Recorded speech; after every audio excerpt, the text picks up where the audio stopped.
ரொம்ப சந்தோஷமா இருக்கு. மக்கள் எல்லாருமே எதிர்பார்த்துட்டு இருந்ததுதான். எங்களுக்கான ஒரு அதிகாரம் இது கிடைச்சிருக்கு. ஒரு கரெக்டான ப்ராப்பரான இனிமே நாங்க தைரியமா சொல்லலாம்ல. ஒரு களத்துல போய் நின்னா கூட எல்லாரும் கேட்பாங்க, நீங்க எப்படி வரீங்க வைக்கிறேன். ஏன்னா நான் அதை ஃபேஸ் பண்ணிருக்கேன்.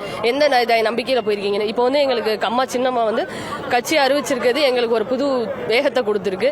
இனிமே நாங்க களத்துல போய் இந்த கட்சி, இந்த பேரு, இந்த இதுல நாங்க வேலை செய்யறோம்னு சொல்லி தைரியமா சொல்லுவோம்.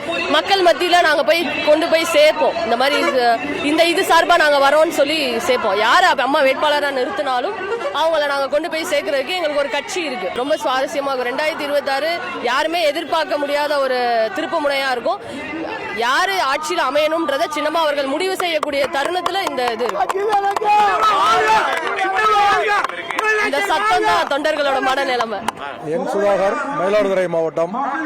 இருந்தாலும் மறைந்தாலும் பேர் சொல்ல வேண்டும், இவர் போற யார் என்று ஊர் சொல்ல வேண்டும் என்று கழகத்தை கட்டி காய்த்த புரட்சித் தலைவர் எம்ஜிஆர் வழியில் வந்த மக்களால் நான், மக்களுக்காகவே நான் என்று புரட்சித் தலைவரில் வந்து அச்சம் என்பது மடமையடா, அஞ்சாத திராவிட உடைமையடா, ஆறிலும் சாவு நூறிலும் சாவு, கழகத்தை காப்பது நம்மை கடமை என்பது புரட்சித் தலைவி சின்னம்மா அவர்கள் இப்போது தமிழகத்தை வழிநடத்துவார்கள். பேர் ஆர்.எஸ். கிருஷ்ணன், பொள்ளாச்சியிலிருந்து வர்றேன். இன்னைக்கு சின்னம்மா கட்சி ஆரம்பிச்சது எங்களுக்கு மிகப்பெரிய சந்தோஷம். இனி தமிழ்நாட்டில் எங்களுக்கு ஒரு விடிவுகாலம் கிடைச்ச மாதிரி இன்னைக்கு எனக்கு பெரிய சந்தோஷம், மிக்க மகிழ்ச்சி. அம்மா இந்த அளவுக்கு அறிவிப்பாங்கன்னு நினைக்கல. ஆனா இன்னைக்கு இத்தனை வருஷத்துக்கு அப்புறம், 9 வருஷத்துக்கு அப்புறம் இன்னைக்கு இறங்கி கட்சியை கொடி அறிவிச்சது ரொம்ப சந்தோஷம். நான் திருவள்ளி மாவட்ட ஊராட்சியோட துணைத் தலைவராக 2016, 11 to 16 அம்மாவோட ஆசீர்வாதத்தில் இருந்தேன். தென் மாவட்டம் எல்லாமே இந்த ஒரு அறிவிப்புக்காக தான். ஒரு தனி கட்சி, தனி இயக்கம், தனி கொள்கை, அம்மாவோட கொள்கை, புரட்சித் தலைவர் கொள்கையை நம்ம அதே வழியில கொண்டு போனோம்னா நம்ம தனிப்பட்ட முறையில் இயங்கணும் அப்படிங்கிற ஒரு விருப்பம் எல்லாத்துக்குமே இருந்துச்சு.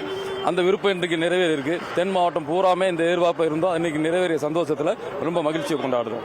எப்படி தலைவர் 1972 கட்சி அநீதியை எதிர்த்து, திமுக என்ற தீய சக்தியை எதிர்த்து தலைவர் கட்சி தொடங்கி தமிழக மக்களை காப்பாற்றினாரோ அதே ஒரு இயக்கம், பேர் இயக்கமாக இன்னைக்கு அம்மா புதிய கட்சி தெரிவிச்சு தமிழக மக்களை பாதுகாக்க வந்திருக்கிறாங்க. திமுகங்கிற ஒரு தீய சக்தியிலிருந்தும், தவழ்ந்த சாமி எப்படி துரோகத்தின் அடையாளம் நோபல் பரிசு வாங்கக்கூடியவர்கிட்ட இருந்தும் தமிழ்நாட்டை காப்பாத்துறதுக்கு அம்மா வந்திருக்கிறது எங்களுக்கெல்லாம் மிகப்பெரிய பெருமையா இருக்குது. எங்க வாழ்க்கையின் மகத்தான ஒரு சிறப்பான நாள்னு சொல்லலாம் இத.